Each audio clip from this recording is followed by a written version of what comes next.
She was just 17 years old, a long life still ahead of her, but Rachel DeMaio of Cuyahoga Falls died from a carfentanil overdose.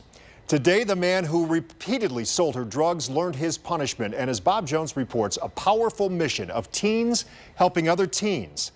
That's come out of this tragedy. Losing my daughter was the worst day of my life.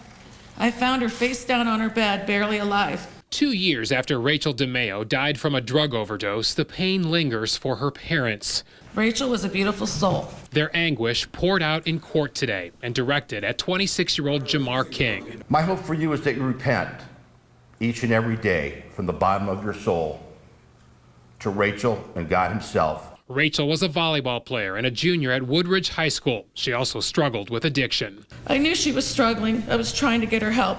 But prosecutors say King sold drugs to Rachel several times, including heroin and carfentanil, the day before she died from a carfentanil overdose in October of 2016. He was playing Russian roulette with Rachel's life. King pleaded guilty to 8 counts of drug trafficking and today was sentenced to 3 years in prison. The max would have been 13. I just feel that the sentence was way too low for all the evidence that we have. Prosecutors dropped an involuntary manslaughter charge because they couldn't prove King provided the specific carfentanil that killed Rachel. He is not responsible for her death, no matter how sad it is. Also in the courtroom today, Rachel's angels, some of her friends and other teens who are now on a mission to warn other kids about the dangers of doing drugs. Rachel is everywhere now. Like she's not here physically, but she's everywhere. She's all over Akron. The teens, many of them Rachel's friends, go into schools all over Summit County. This is really happening. Like we're sitting in the front row of our best friend's funeral.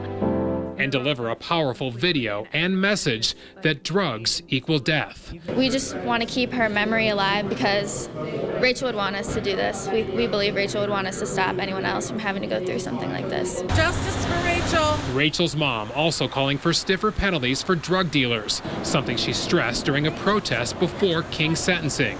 But her main focus is on Rachel's angels. She wants the program to go national. Our lives have changed. It's just not the same. We just miss her so much. In Akron, Bob Jones, News 5.